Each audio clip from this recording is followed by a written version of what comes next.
Rumah Zainul Abidin bersama keluarga di Jalan Pramuka Gang Taufik RT 27 Kelurahan Sungai Lulut Banjarmasin Timur yang terisolir sekitar 2 tahun akhirnya memiliki akses jalan lantaran Bank Kalsel yang telah membantu pembangunan jalan titian terapung sehingga memudahkan keluarga beraktivitas sehari-harinya.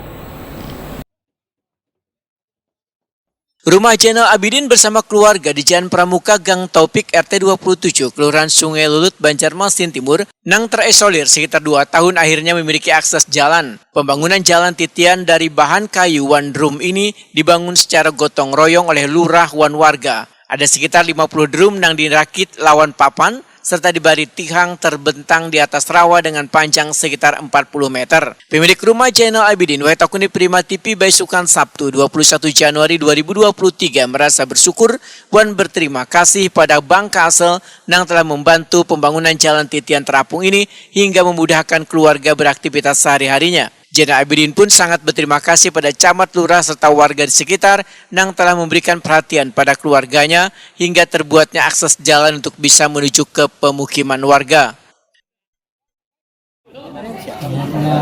Sangat berterima kasih sekali kepada seluruh yang ada di sini, terutama Ibu Camat, Pak Lurah, dan seluruh orang-orang yang ada di sini yang bantu atas perhatiannya, Pak, berapa lama Pian dengan tidak adanya jalan harus muter nih Pak? Berapa tahun dah? Sekitar 2 tahunan sudah.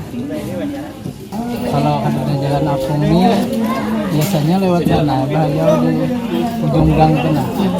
Sekitar 150 meteran lah yang kalau ada jalan rusak jalannya. Tapi cara juga Pak? Ya. Zainul Abidin berharap adanya perhatian dari pemerintah supaya akses jalan yang keluarga pergunakan bisa permanen.